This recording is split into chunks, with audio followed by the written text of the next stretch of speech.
Salam Investigasi Channel. Assalamualaikum warahmatullahi wabarakatuh. Waalaikumsalam. Pemirsa Investigasi Channel, saat ini di saat pandemi mungkin objek wisata khususnya di Kota Padang ini mungkin agak sepi. Para wisatawan mungkin agak takut lah untuk mengunjungi Kota Padang karena kita juga dibatasi oleh berbagai hal yang harus dipenuhi standar protokol kesehatan. Saat ini kami sudah bersama Kepala Dinas Kota Padang, Bapak Arfian, dan kami ingin ngobrol lah bagaimana sih saat ini kondisi pariwisata Kota Padang sebelum pandemi dan sesudah pandemi, dan langkah apa yang akan dilakukan Dinas Pariwisata Kota Padang untuk kedepannya. Untuk kali ini kami akan sudah kedatangan bintang tamu, narasumber kami. Beliau adalah Kepala Dinas Kota Padang, Bapak Arfian, dan langsung saja kami perkenalkan pada siang hari ini. Beliau adalah Bapak Arfian. Selamat siang Pak Arfian. Selamat siang. Iya. Pak, terima kasih Pak telah hadir di Investigasi Channel untuk memberikan informasinya bagaimana kondisi pariwisata Kota Padang saat ini, Pak. Ya. Pak, bisakah Bapak sampaikan saat ini bagaimana sih Pak melihat kondisi pariwisata Kota Padang, Pak? Iya. Jadi kalau kita melihat secara kasat mata, sektor yang sangat terdampak akibat pandemi ini adalah sektor pariwisata. Jujur kita akui. Iya. Kalau kita lihat, kita bandingkan saat bagaimana pariwisata sebelum pandemi dengan setelah pandemi, itu sangat jauh perubahannya.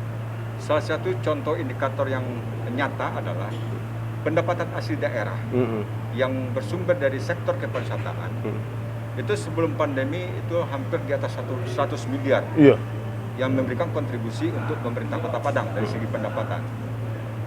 Di saat pandemi, di tahun 2020 itu hampir separuhnya turun. Jadi sangat drastis sekali. Karena memang kalau kita melihat pariwisata itu adalah bagaimana kita menjual Kota Padang. Iya. Orang datang ke Padang, Iya. sehingga ini menjadi sumber pendapatan bagi pemerintah. Iya. Tetapi dengan adanya pandemi tentu tidak boleh orang datang. Diawali dengan adanya PSBB, pembatasan sosial berskala besar. Tidak satu pun objek wisata, kegiatan yang bisa kita lakukan.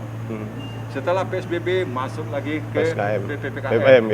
Dimulai dari PPKM pengetatan, kemudian PPKM darurat, dan sekarang PPKM level. Ada level 4, level 3, level 2, level 1.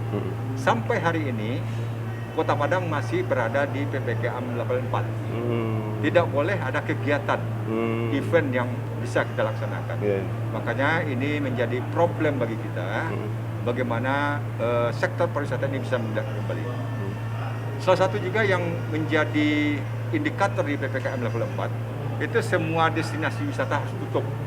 Tidak boleh kita buka. Jadi memang itulah bagaimana keterpurukan pariwisata di tengah pandemi ini. Kita tahu bahwasanya sektor pariwisata adalah merupakan visi dari Wali Kota Padang. Itu kita berharap ada langkah-langkah yang akan kita lakukan. Tapi mungkin nanti kita akan coba setelah melihat kondisi pandemi dan juga PPKM sesuai dengan instruksi Menteri Dalam Negeri itu bisa ditekan seminimal mungkin bisa akan kita melakukan event-event ataupun kegiatan. Pak, kita tahu Pak, kita Padang ini kan dikenal yang bisa kita jual itu kan objek wisata ya kan Pak. Kita dikenal itu, kita yang bisa kita jual dengan tanda petik di kota Padang ini pariwisata, karena itu menjadi produk unggulan kita Pak. Kiatnya ke depan apa? Yang saat ini Pak yang akan dilakukan dinas Pak. Iya, jadi memang walaupun di tengah pandemi kita tidak tutup tidak berpangku tangan, itu berbagai upaya dan terobosan kita lakukan. Salah satu contohnya adalah bagaimana kita mencoba mengemas pariwisata virtual. Nah, jadi destinasi wisata yang ada di Kota Padang kita liput, dan itu yang kita jual melalui apakah itu media online dan lain sebagainya, termasuk di website kita sendiri, kemudian di YouTube, Twitter, Instagram dan lain sebagainya. Jadi inilah upaya-upaya yang bisa kita lakukan, termasuk juga mungkin saat ini juga kita akan melakukan pembenahan destinasi. Nah, ada beberapa kegiatan yang kita lakukan untuk pembenahan destinasi ini. Mudah-mudahan di saat pandemi berakhir, destinasi kita sudah berubah, dan itu akan menarik kunjungan wisatawan ke Kota Padang. Pak, ini lagi Pak, artinya Padang ini kan di kita salah satu produk unggulan kita wisata inilah. Artinya Pak, bagaimana Pak saat ini Pak lihat kondisi Pak ya, kita ya prihatin juga ya, karena Iya. kita kan pariwisata ini Betul. mendapat income yang besar untuk pihak dia ya kan Pak. Iya. Dengan dampaknya saat ini gimana Pak? Memang sangat jauh terpuruk. Terpuruk Pak ya. Terpuruk. Kalau kita lihat dari Kalau bisa spesifiknya Pak, presentasinya gimana itu Pak? Pariwisata kita nih Pak? dari saat sebelum pandemi dengan saat pandemi ini itu berkurang hampir 60%. Oh, jauh ya. Jauh sekali. Jauh sekali, berkurangnya. Pak. Termasuk juga jumlah kunjungan dari wisatawan dan dari sektor-sektor yang lainnya. Termasuk juga pelaku-pelaku usaha yang terdampak akibat pandemi ini. Jadi memang seperti yang kami sampaikan di awal, salah satu sektor yang terdampak akibat pandemi ini adalah sektor kepariwisataan. Karena memang pariwisata itu sifatnya menggalih Benar. supaya orang ramai datang, Iya, tapi orang kemana yang dibatasi, tidak dibolehkan. Nah, Iya, itu iya. kondisinya. Emang. Luar biasa. Artinya Pak, sejauh ini Pak, pemerintah Kota Padang melalui Dinas Pariwisata sudah melakukan kiat-kiat tertentu Pak, artinya minimal untuk memancing, karena mungkin saat ini Pak ya, artinya yang langkah berikutnya Pak, apa yang akan dilakukan Pak? Ya, jadi seperti yang kami sampaikan tadi, saat ini kita mencoba mengemas promosi wisata itu melalui pariwisata virtual. Iya. Orang kita ajak berkunjung walaupun melalui dunia maya gitu Iya, kan, iya, tapi iya. orang bisa melihat, maksudnya inilah kondisi objek wisata yang ada di Kota Padang. Seolah-olah orang itu berada di destinasi wisata. Jika ke depan ini yang kita coba kembangkan, kalau memang pandemi ini masih berlanjut. Tapi kita yakin dan percaya, kalau memang seluruh warga masyarakat Kota Padang taat dan patuh menerapkan protokol kesehatan, mungkin pandemi ini bisa kita tekan penyebarannya, sehingga destinasi bisa kita buka kembali, sehingga orang bisa hadir di Kota Padang dan event-event pun akan kita gelar supaya orang bisa hadir ke Padang. Kita sudah punya konsep ataupun ide untuk menggelar event. Ada beberapa event yang kita coba gelar nantinya kalau memang pandemi ini sudah berakhir. Pertama adalah kegiatan Festival Marandang.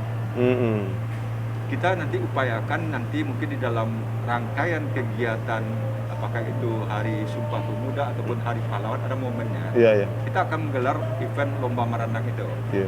Itu akan diikuti oleh seluruh kelurahan yang ada di Kota Padang. Iya.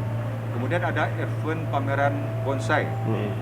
Yang itu nanti kita perkirakan di sekitar Oktober akan kita gelar. Kemudian juga ada kegiatan-kegiatan lainnya yang mungkin lebih bersifat komunitas yang mengadakan event itu.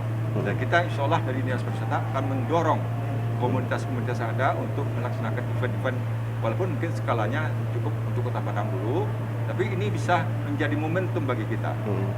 Bahwasanya event yang kita gelar, protokol kesehatan kita terapkan, dan alhamdulillah itu bisa berjalan dengan lancar dan orang ramai hadir di event tersebut. Iya, Pak. Ya kita bukan apalah, Padang ini kan kalau nggak salah pantainya nggak kalah kita dengan Betul. Bali Pak, nggak kalah kita dengan Bali kan Pak. Begitu pesonanya indah di pariwisata yang ada di Kota Iya. Padang nih Pak. Cuma ini Pak, kita sedikit agak melebar lah Pak. Terkadang Kak, banyak Pak wisatawan ini keluhan Pak tentang pemalakan Pak, tentang apa Pak, langkah yang akan dilakukan Dinas Pariwisata Pak, ya apanya untuk membersihkan lah Pak, premanisme yang ada di sekitar objek wisata itu Pak, apa Iya. yang akan dilakukan apa Pak? Itu Jadi- sering keluhan apa Pak, wisatawan itu Pak? Ya, jadi kita memang mengakui Iya. bahwasanya kita pun sering menerima kritikan dan masukan dari Iya. wisatawan yang Iya. hadir di Kota Padang.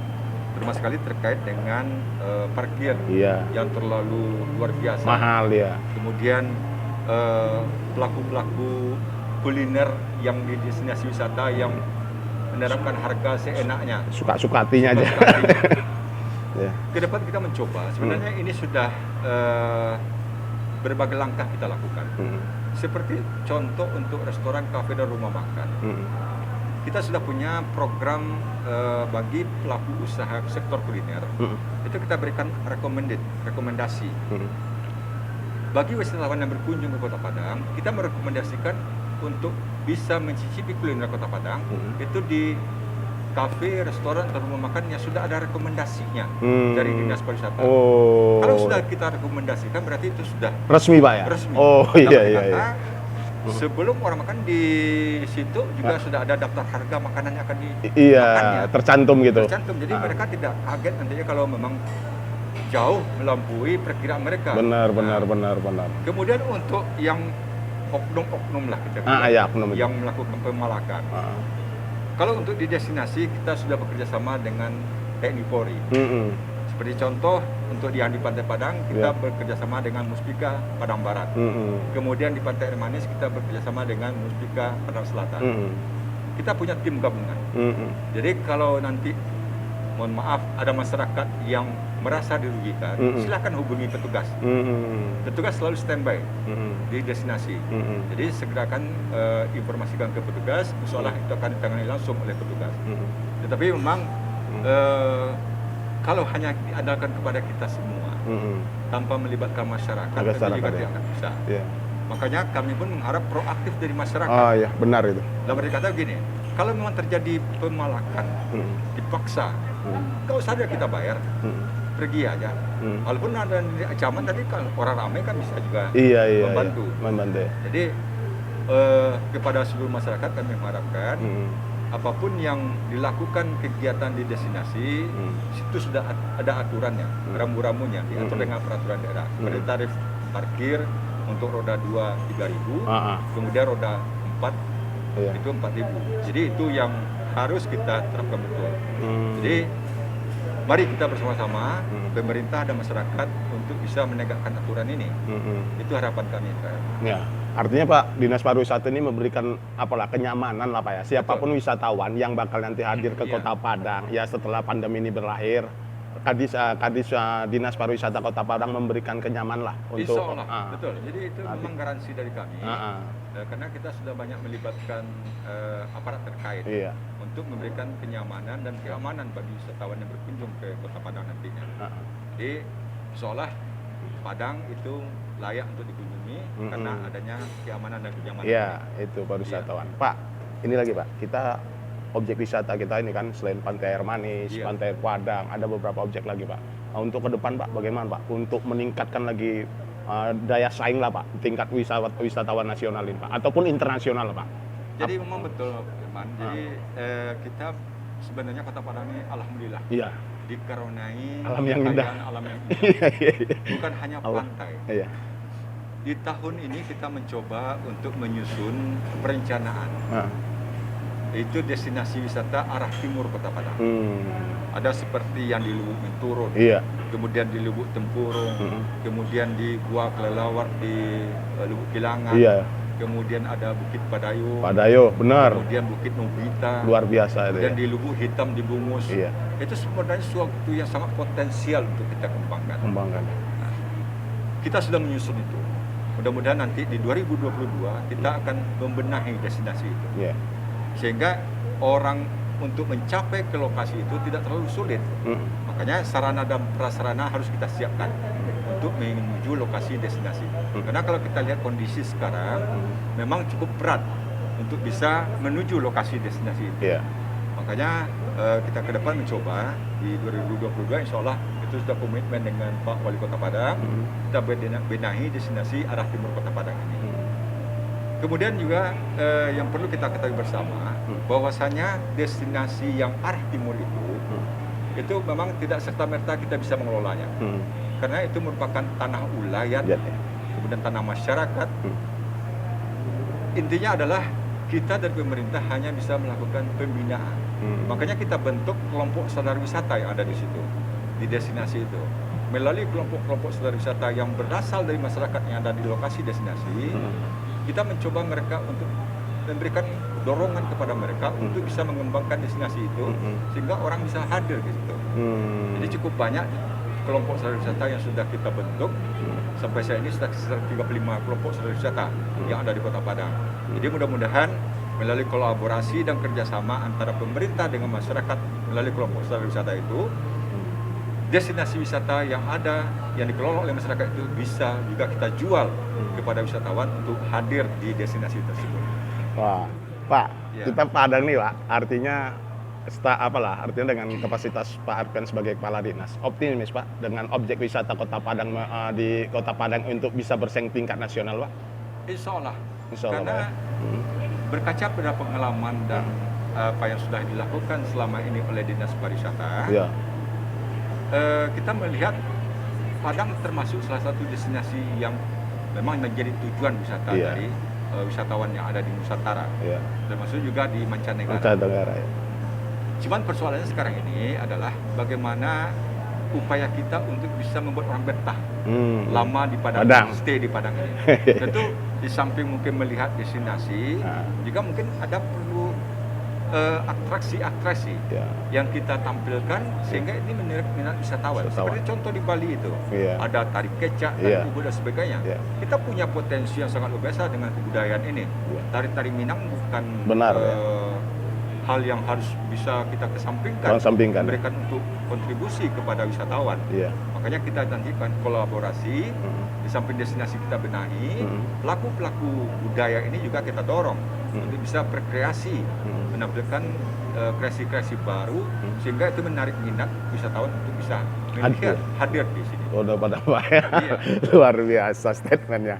Pak, ini lagi Pak, karena kebanyakan kan orang kan bertanya-tanya juga, Padang ini kan salah satu objek wisata pantai barat yang selalu dikunjungi oleh wisatawan lah. Artinya Pak, untuk ke depan ini Pak, saat ini Padang ya kita sama lah, mungkin pariwisata nasional ya sama, lesunya sama, nggak beda jauh dengan kota Padang ini gitu kan, karena ini kan nasional internasional. Untuk apanya Pak, untuk kiat yang ke depannya Pak, yang seperti misalnya untuk memancing objek wisata ke depannya lagi Pak? Iya, seperti kami sampaikan di awal, bahwasanya di masa pandemi ini kesempatan bagi kita untuk membenahi destinasi. Itu dia, ya, itu yang maksud saya. Kita akan mencoba seperti contoh di Pantai Air Manis. Ada sekarang saat ini ada 3 kegiatan yang kita lakukan, yang sumber dananya berasal dari dana Kementerian Pariwisata. Yaitu pembangunan kios. Kalau kita lihat selama ini kan kiosnya tidak beraturan. Sekarang kita tata, kita bangun kios yang baru. Jadi nanti sudah teratur dan orang nanti akan nyaman untuk ada di situ. Kemudian juga kita siapkan toilet dan kamar bilas. Karena ini menjadi persoalan selama ini di destinasi. Nah, adanya toilet bersih dan kamar bilas untuk orang setelah bermain air di pantai. Bisa membilas. Jadi itu yang kita coba di masa pandemi ini, kita melakukan pembenahan sehingga ke depan setelah pandemi selesai, kegiatan kita sudah selesai, orang sudah melihat banyak perubahan sehingga orang akan hadir ramai-ramai di destinasi Kota Padang Pak. Iya.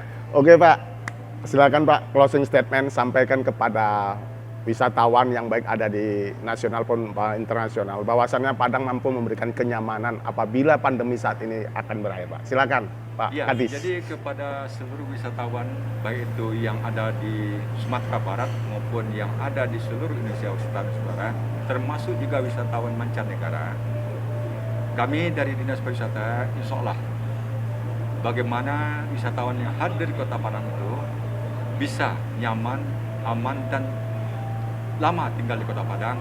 Dan ini perlu dorongan dari semua pihak. Bukan hanya kami dari pemerintah, tetapi warga masyarakat yang ada di destinasi pun berperan serta untuk bagaimana bisa membuat wisatawan itu nyaman berada di Kota Padang. Dan insya Allah karena ini sudah cukup terbentuk kerjasama dari kita, kami yakin dan percaya apapun yang terjadi, insya Allah kenyamanan dan keamanan itu bisa kita ciptakan. Mungkin itu saja, terima kasih. Oke Pak Arfian, terima kasih Pak telah hadir di Investigasi Channel dalam memberikan pemaparan. Begitulah saat ini kondisi pariwisata Kota Padang. Artinya, Dinas Pariwisata Kota Padang tetap berbenah akan memberikan pelayanan kepada publik wisatawan terbaik yang ada di Kota Padang. Di saat ini kita mungkin semua tahu bahwasannya saat ini masa pandemi tidak berubah, tidak beda jauh dengan pariwisata yang ada di nasional. Demikianlah obrolan kami dengan Kepala Dinas Pariwisata Kota Padang, Bapak Arfian, dan kita ketemu lagi di lain kesempatan. Assalamualaikum warahmatullahi wabarakatuh. Salam Investigasi Channel.